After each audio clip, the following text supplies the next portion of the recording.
भाइयों बहनों, जय श्री गुरुदत्त।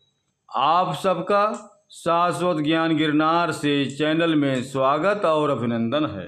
भाइयों बहनों, आज हम आप सबको इस कहानी के माध्यम से यह बताना चाहता हूँ कि ईश्वर हर चीज़ में मौजूद है।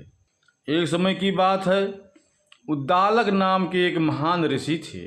उनका एक 12 वर्षीय पुत्र था जिसका नाम श्वेतकेतु था। श्वेतकेतु अपना अधिकांश समय अपने मित्रों के साथ खेलने और मौज मस्ती करने में व्यतीत करता था। उसके पिता उसकी शिक्षा के बारे में चिंतित थे, इसीलिए उन्होंने श्वेतकेतु को शिक्षा प्राप्त करने के लिए एक योग गुरु के पास भेज दिया। अपनी शिक्षा पूरी करने के बाद श्वेतकेतु घर वापस आया। उसके पिता को लगा कि श्वेतकेतु को अपने ज्ञान का घमंड हो गया है, या जानते हुए कि इस तरह का अहंकार उसे जीवन की सच्चाई को समझने से रोक देगा, उसके पिता ने उसे एक मूल्यवान सबक सिखाने का फैसला किया।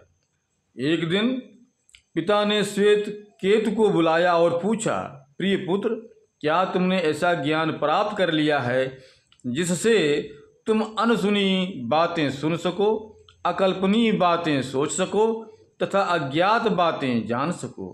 श्वेतकेतु अपने पिता के प्रश्नों का उत्तर नहीं दे सके। उनके पिता ने समझाया, इस मिट्टी के टुकड़े को देखो, जब कुम्हार इसे बर्तन का आकार देता है तो इसका रूप और स्वरूप बदल जाता है, लेकिन मूल रूप से यह अभी भी मिट्टी ही है। इसी तरह इस दुनिया की सभी चीज़ें एक ही ईश्वर के विभिन्न रूप, रंग और आकार है। ईश्वर हर चीज़ के मूल में है।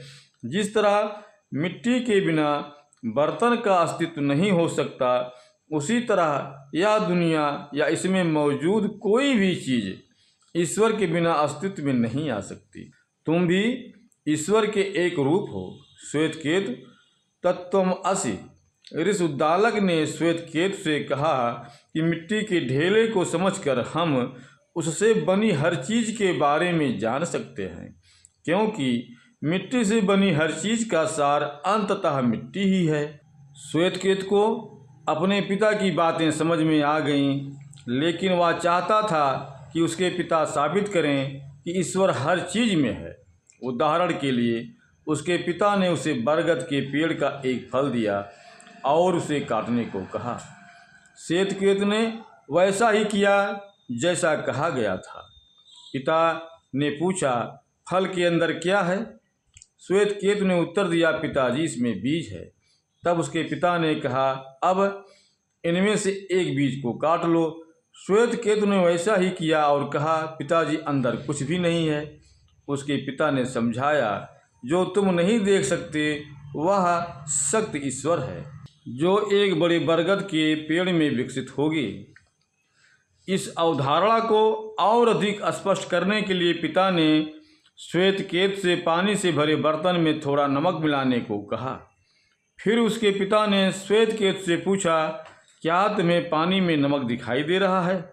नहीं पिताजी, श्वेतकेतु ने उत्तर दिया, लेकिन नमक का स्वाद पानी की हर बूंद में मौजूद है। उसी तरह दुनिया की हर छोटी और बड़ी चीज़ में भगवान मौजूद हैं। वह मुझ में है और वह आप में है। हे श्वेतकेतु, इसी को समझना। यह कहानी हमें सिखाती है कि ईश्वर दुनिया के हर पहलू में मौजूद है, और भले ही हम उसे देख ना पाएं, लेकिन हम हर चीज़ में उसकी मौजूदगी महसूस कर सकते हैं। जैसा कि छांदोग्य उपनिषद में कहा गया है, सर्वम खलविंदम ब्रह्म, सब कुछ वास्तव में दिव्य है। भाइयों बहनों, अब हम अपने शब्दों को यहीं पर विराम दूंगा। पुनः मिलेंगे अगले वीडियो में। जय श्री गुरुदत्त, जय श्री गुरुदत्त।